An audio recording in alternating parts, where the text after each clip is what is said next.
ಮಾನವ ಸೇವಾ ಕೇಂದ್ರದ ನಿರ್ಮಾತೃಗಳು ಹಾಗೂ ಆಧ್ಯಾತ್ಮಿಕ ಮಹಾ ತೇಜಸ್ವಿಗಳೂ ಆದಂತಹ ಪರಮ ಪೂಜ್ಯ ಗುರೂಜಿ ವಿಶ್ವನಾಥರವರು ಅಬಲೆಯರು ಮತ್ತು ಅನಾಥ ಮಕ್ಕಳ ಅಭ್ಯುದಯಕ್ಕಾಗಿ ಶ್ರಮಿಸುತ್ತಿರುವ ನಗರದ ಸುಮಂಗಲಿ ಸೇವಾಶ್ರಮಕ್ಕೆ ಭೇಟಿಯಿತ್ತು ತಮ್ಮ ಆಧ್ಯಾತ್ಮಿಕ ದಿವ್ಯ ಸಂದೇಶವನ್ನು ನೀಡಿದ ಕಾರ್ಯಕ್ರಮದ ತುಣುಕು ನೋಟ.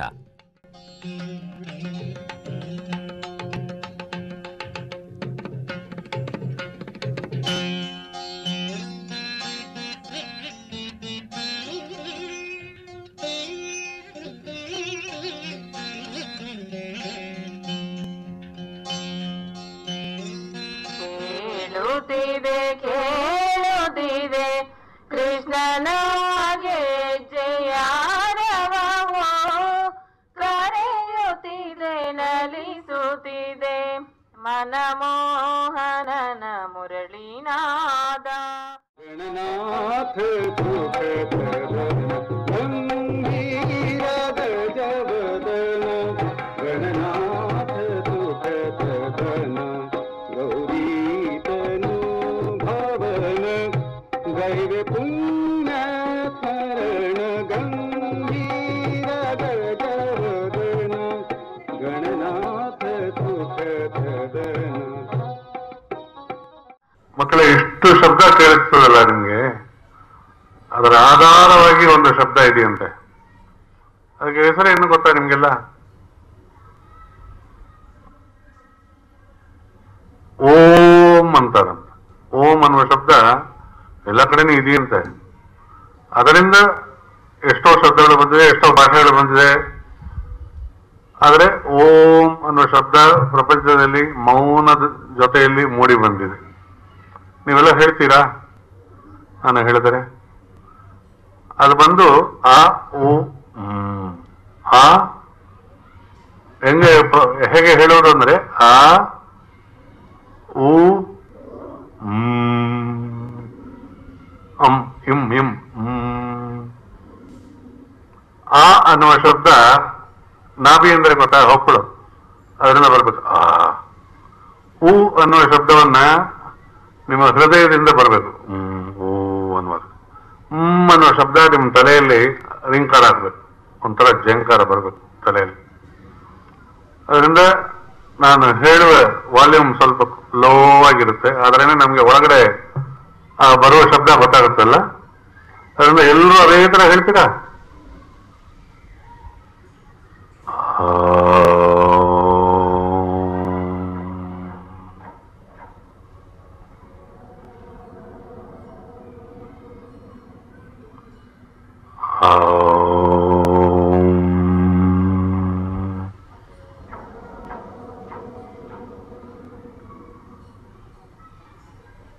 ಬೆಳಗ್ಗೆ ಸೂರ್ಯ ಬಂದಾಗ ದಿನ ಶುರುವಾಗುತ್ತದೆ, ಆಮೇಲೆ ಮಧ್ಯಾಹ್ನ ಇರುತ್ತೆ, ಆಮೇಲೆ ಸಂಜೆ ಸೂರ್ಯ ಮುಳುಗೋಗ್ತಾನಲ್ಲ, ಆ ತರ ಆ ಅಂದ್ರೆ ಸೃಷ್ಟಿ, ಊ ಅಂದ್ರೆ ನಮ್ಮನ್ನ ಪಾಲಿಸುವ ಸ್ಥಿತಿ ಶಕ್ತಿ, ಅಂದ್ರೆ ಲಯ ಶಕ್ತಿ. ಈ ಮೂರು ವಿಧವಾದ ಶಕ್ತಿಗಳನ್ನ ನಾವು ನಮ್ಮೊಳಗಡೆ ಸ್ಪಂದಿಸಬೇಕು, ನಮ್ಮೊಳಗಡೆ ಸ್ಫೂರ್ತಿ ಬರಬೇಕು. ಅದಕ್ಕೋಸ್ಕರ ನೀವೆಲ್ಲರೂ ಇದು ಹೇಳಬೇಕು.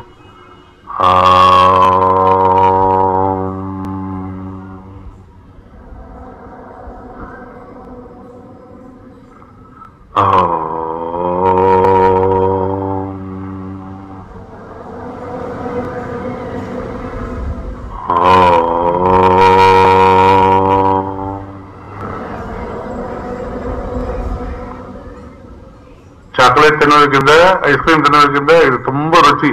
ನೀವು ಕಂಡಿಡಿದ್ರೆ ಗೊತ್ತಾಗುತ್ತೆ. ದಿವಸ ಅವನ ಕಣ್ಣು ಮುಚ್ಕೊಂಡು ಒಂದು 3 ಸತಿ ಹೇಳಿ ನೋಡಿ, ಬಹಳ ಅತಿ ರುಚಿಯಾಗಿ ಸಿಹಿಯಾಗಿರುತ್ತೆ. ಹೇಳ್ತೀರಾ? ನಾಳೆಯಿಂದ ಒಂದು 3 ಸತಿ ಹೇಳಿ ಸರ್. ಅದು ಎಷ್ಟು ಬಲ ಕೊಡುತ್ತೆ ಗೊತ್ತಾ, ಶಕ್ತಿ ಕೊಡುತ್ತೆ. ಓದಲಿಕ್ಕೆ ಮೆಮೊರಿ ಅಂತ ಹೇಳ್ತಾಗ ಜ್ಞಾಪಕ ಶಕ್ತಿ, ಬರೀಲಿಕ್ಕೆ ಎಲ್ಲದಕ್ಕೂ ಶಕ್ತಿ ಬಂದ್ಬಿಡುತ್ತೆ ನಮ್ಗೆ. ಅರ್ಥ ಆಯ್ತಾ? ಓಂ ಅನ್ನುವ ಶಬ್ದನೇ ನಮ್ಗೆ ಶಕ್ತಿ ಕೊಡುವಂತಹ ಶಬ್ದ. ಯಾವ ಶಬ್ದ ಹೇಳಿ?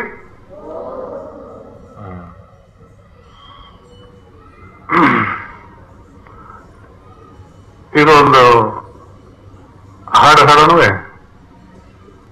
ಎಲ್ಲರೂ ಹಾಡ್ತೀರಾ? ಮಾಯೇ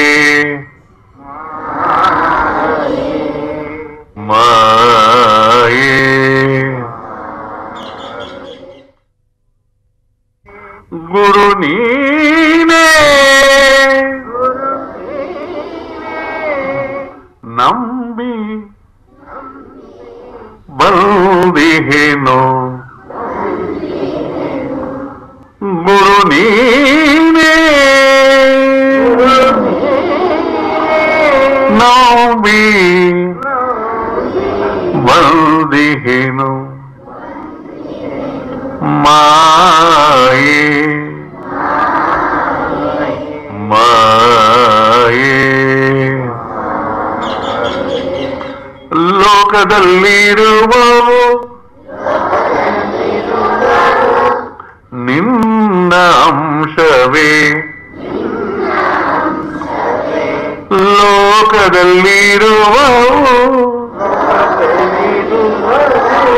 ನಿನ್ನ ಅಂಶವೇ, ಈ ಸರ್ವ ಪ್ರಪಂಚ ನಿನ್ನದೊಂದು ರೂಪವೇ, ಮಾನಸೋಲ್ಲಾಸಿನಿ ಮಾಲಿನಿಯೇ,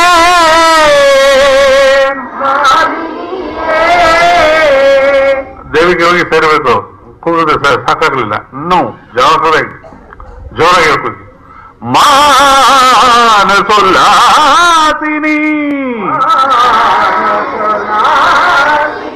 ಮಾಲಿನಿಯೇ,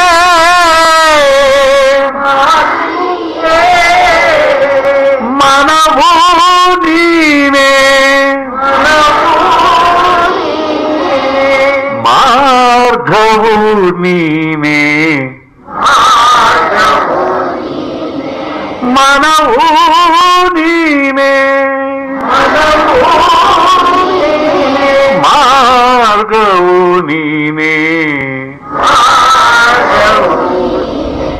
ಮಾಯೇ ಮಹಾಮಾಯೇ ಗುರು ನೀನೇ, ನಂಬಿ ಬಂದಿಹೇನು ಮಾಯೇ ಮಾಯೇ. ಶ್ರೀಚಕ್ರರಾಜ ನಿಲಯೇ ಶ್ರೀ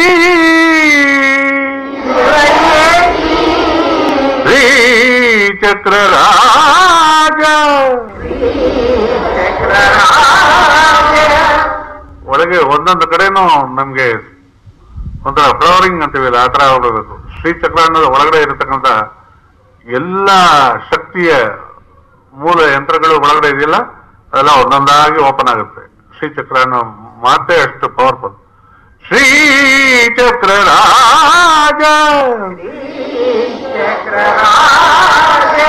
ನಿಲಯೇ ಶ್ರೀ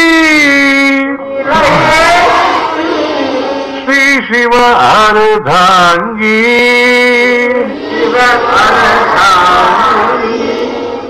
ಶ್ರೀಚಕ್ರರಾಜ ನಿಲಯೇ ಶ್ರೀ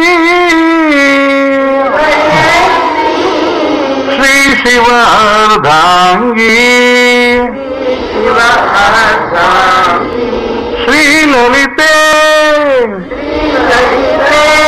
ಶಾಂಭವಿ ಮುದ್ರೆ ಶ್ರೀಲಲಿತೆ ಶಾಂಭವಿ ಮುದ್ರೆ ಸಕಲ ದೇವರಿಗೂ ದೇವಿ ನೀನೇ, ಸಕಲ ದೇವರಿಗೂ ದೇವಿ ನೀನೇ, ಮಾಯೇ ಮಹಾಮಾಯೇ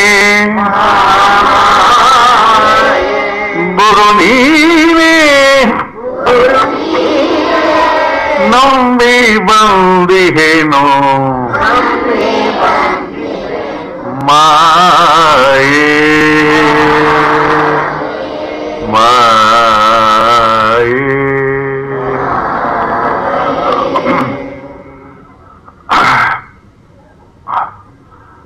ಒಂದು ಅಂಗಡಿಗೆ ಹೋಗ್ತೀರಾ, ಅಲ್ಲಿರೋ ಸಾಮಾನೆಲ್ಲ ತಗೊಳ್ತೀರಾ ಅಲ್ವಾ?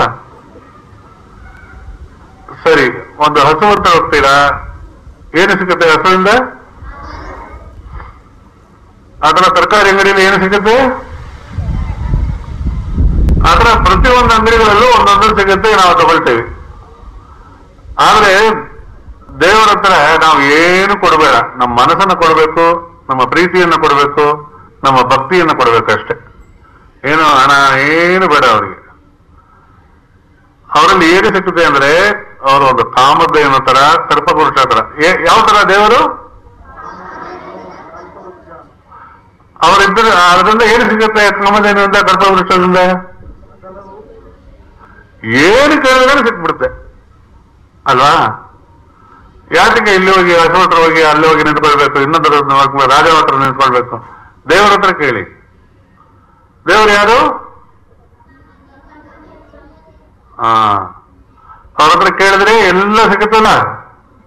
ಅದರಿಂದ ನಾವು ಪ್ರತಿ ದಿವಸ ಈ ಓಂ ತರ ಒಂದು ಮಂತ್ರವನ್ನು 3 ಸತಿ ಹೇಳಿ ದೇವರನ್ನ ಒಂದು 5 ನಿಮಿಷ ನೆನಪು ಮಾಡಿಕೊಂಡು ನಮ್ಗೆ ಬೇಕಾಗಿರುವುದೆಲ್ಲ ಒಂದು ಪೆಟಿಷನ್, ಮನವಿ, ಮಾಹಿತಿ ಕೊಟ್ರೆ ದೇವರು ಸಾಯಂಕಾಲ ಹೊರಟೆ ಕೊಟ್ಬಿಡ್ತಾರೆ ಅಲ್ವಾ? ಅದರಿಂದ ಯಾರೂ ಪ್ರಪಂಚದಲ್ಲಿ ಅನಾಥರಿಲ್ಲ. ಅನಾಥ ದೇವನೊಬ್ಬನೇ. ನಾಥ ಅಂದ್ರೆ ಏನು? ಲೀಡರ್. ಯಾರು ಯಾಕೆ ಮೀರಿ ಯಜಮಾನಾಗಿ ಇರತಕ್ಕಂತಹವನಿಗೆ ಹೆಸರು ನಾಥ. ಅದು ಯಜಮಾನ ಇಲ್ಲೇ ಇರುವವನು ಯಾರು? ದೇವರೊಬ್ಬರೇ. ಅವ್ರು ಯಾರ ಹತ್ರ ಹೋಗಿ ಕೇಳಲಿ.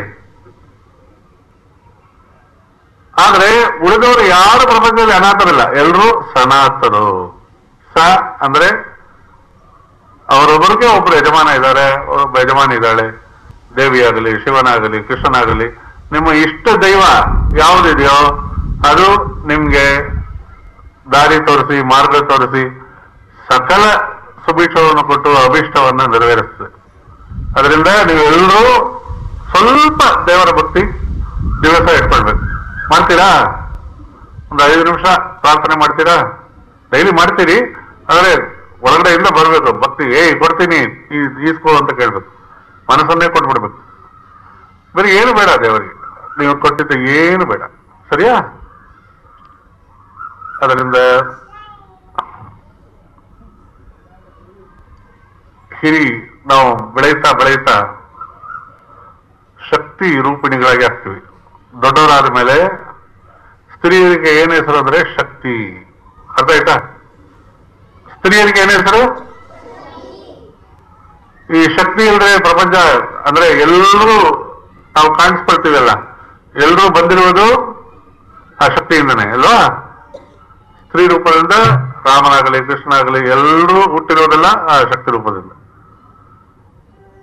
ಇನ್ನೊಂದು ಕಡೆ ಹೇಳ್ತಾರೆ, ಸಂಸ್ಕೃತದಲ್ಲಿ ಎಷ್ಟೋ ಪಾಪಗಳು ಮಾಡಿದರೆ ಕೂಡ ಪಂಚಕನ್ಯಾ ಸ್ಮರಣೆ ನಿತ್ಯಂ ಮಹಾಪಾಪ ವಿನಾಶನಂ ಅಂತ ಬಿಟ್ಟಿದ್ದಾರೆ. ಪಾಪಗಳು ಕೂಡ ಕೆಲವೊಂದು ಕನ್ಯಾಸ್ತ್ರೀಗಳನ್ನ ಜ್ಞಾಪಿಸ್ಕೊಂಡ್ರೇನೆ ಹೋಗ್ಬಿಡುತ್ತೆ ಅಂತಾರೆ. ಅದರಿಂದ ನಾವು ಎಲ್ಲರೂ ಶಕ್ತಿ ರೂಪವಾಗಿದ್ದೀವಿ, ಶಕ್ತಿಯಿಂದ ಬೆಳೆಯಬೇಕು. ಆದ್ರೆ ಶಕ್ತಿಯನ್ನ ನಾವು ವಿನಿಮಯ ಮಾಡುವಾಗ ಒಳ್ಳೆಯದಕ್ಕೆ ವಿನಿಮಯ ಮಾಡಬೇಕು. ಶಕ್ತಿಯನ್ನ ಹೇಗೆ ವಿನಿಮಯ ಮಾಡೋದು? ಒಳ್ಳೆಯದಕ್ಕೆ ಮಾತ್ರ ವಿನಿಮಯ ಮಾಡಬೇಕು. ಕೆಟ್ಟ ಚಿಂತನೆ, ಕೆಟ್ಟ ಚಟುವಟಿಕೆಗಳು ನಮ್ಮ ನೆನಪಲ್ಲೂ ಕೂಡ ಬರಬಾರದು. ಅರ್ಥ ಆಯ್ತಾ? ಎಲ್ಲರೂ ಒಳ್ಳೆಯವರೇ, ಪ್ರಪಂಚದೆಲ್ಲ ಒಳ್ಳೆಯವರೇ ಇದ್ದಾರೆ. ನಾವು ಒಳ್ಳೆತನ ತೋರಿಸಿದ್ರೆ ಎಲ್ಲರೂ ನಮ್ಗೆ ಒಳ್ಳೆತನ ತೋರಿಸಿ ನಮ್ಮ ಮುಂದೆ ಬರಲಿಕ್ಕೆ ಅವರೆಲ್ಲ ಸಹಕಾರವನ್ನ ನೀಡುತ್ತಾರೆ. ಅರ್ಥ ಆಯ್ತಾ? ಪ್ರಪಂಚ ಪೂರ್ತಿ ಎಲ್ಲರೂ ಒಳ್ಳೆಯವರೇ ಇಲ್ವಾ? ನಾವು ಒಳ್ಳೆಯವರಾದ್ರೆ ಎಲ್ಲರೂ ಒಳ್ಳೆಯವರೇ ತಾನೆ ಅಲ್ವಾ? ನಮ್ಮ ಕೈಯಲ್ಲಿ ಚಾಕ್ಲೇಟ್ ಇದ್ರೆ ಎಲ್ರು ನಾವು ಸಂತೋಷವಾಗಿರ್ತೀವಲ್ಲ, ಎಲ್ರು ನೋಡಿದ್ರೆ ಸಂತೋಷವಾಗಿರ್ತೀವಿ. ಆದ್ರೆ ನಮ್ಮ ಒಳಗಡೆ ಒಳ್ಳೆತನ ತುಂಬಿಟ್ರೆ ಎಲ್ಲ ಕಡೆನೂ ಒಳ್ಳೆದನ್ನೇ ನೋಡ್ಬೋದು. ಅರ್ಥ? ಇದು ಮೊದಲಾಗಿ ನಾವು ಕಲ್ತ್ಕೊಳ್ಬೇಕಾಗಿರ್ತಕ್ಕಂತಹ ಪಾಠ.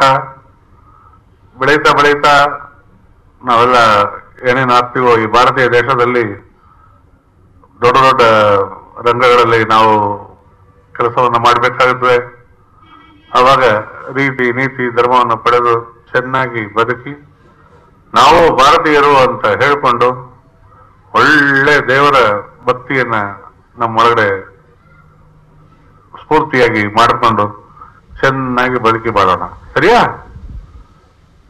ಒಂದು ಹಾಡು ಹೇಳ್ತೀನಿ, ಇನ್ಮೇಲೆ ಹೇಳಿ. ಭಜ ಗೋವಿಂದಂ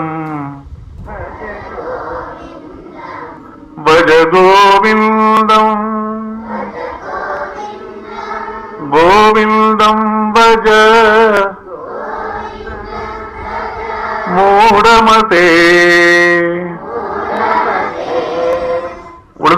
ಎಲ್ಲ ಮುಟ್ಟಾಡ್ರಂತೆ. ಈ ದೇವರ ಭಕ್ತಿ ಇಲ್ಲದೆ ಇರುವವರು, ದೇವ್ರನ್ನ ನಂಬದೇ ಇರುವವರು ಎಲ್ಲರೂ ಮುಟ್ಟಾಡ್ರಂತೆ. ಶಂಕರಾಚಾರ್ಯರು ಹೇಳ್ತಾರೆ. ಅದರಿಂದ ಗೋವಿಂದ ನಾಮವನ್ನು ಸ್ಮರಿಸಿ ಅಂತಾರೆ. ಏನೋ ಒಂದು ನಿಮ್ಮ ಮನಸ್ಸಲ್ಲಿ ಏನು ಬರುತ್ತೋ ಆ ನಾಮವನ್ನು ಸ್ಮರಿಸ್ಕೊಳ್ಳಿ. ಭಜ ಗೋವಿಂದಂ ಭಜ ಗೋವಿಂದಂ ಗೋವಿಂದಂ ಭಜ ಮೂಢಮತೆ ಸಂಪ್ರಾಪ್ತೆ ಸನ್ನಿಹಿತೆ ಕಾಲೇ ನಹಿ ನಹಿ ರಕ್ಷತಿ ದುಗ್ರ್ಯಂಕರಣೆ ಸಂಪ್ರಾಪ್ತೆ ಪ್ರನಿಹಿತೆ ಕಾಲೇ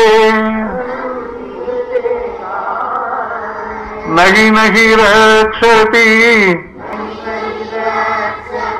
ದುಗ್ರ್ಯಂಕರಣೆ ಭಜ ಗೋವಿಂದಂ ಭಜ ಗೋವಿಂದಂ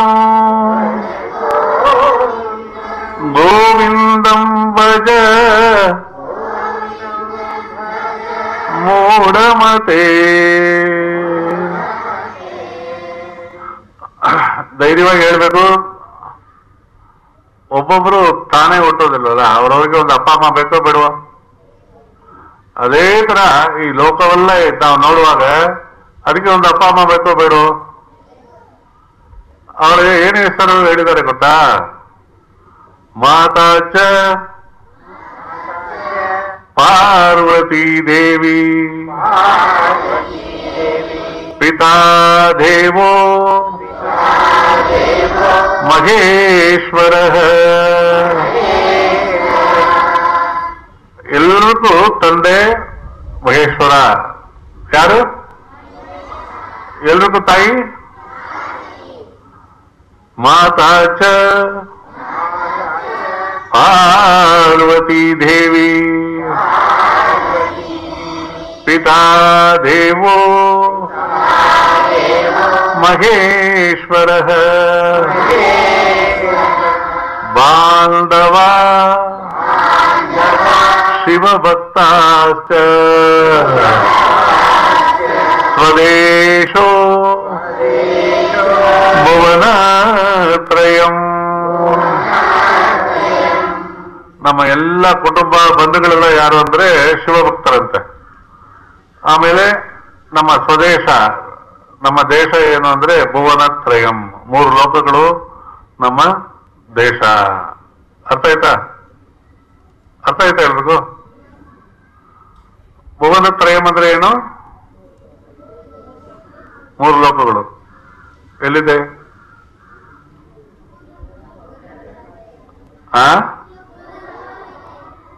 ಕೈಲಾಸ, ಆಮೇಲೆ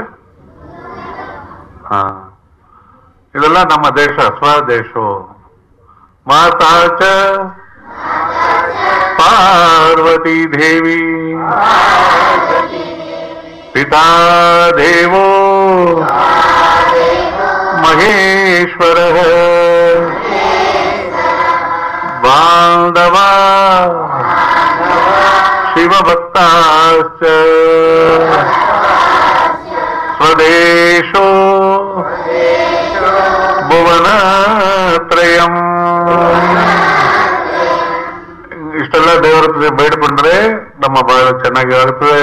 ಬಹಳ ಕಡಿಮೆ ಕಾಲದಲ್ಲಿ ನಮಗೆ ಭಕ್ತಿ ರಸ ತೈಲವನ್ನ ನಮ್ಮ ಜ್ಯೋತಿಗಳಿಗೆ, ನಮ್ಮ ಆತ್ಮ ಜ್ಯೋತಿಗಳಿಗೆ ಎರೆದಿದ್ದಾರೆ ಪೂಜ್ಯ ವಿಶ್ವನಾಥ ಸ್ವಾಮೀಜಿಯವರು.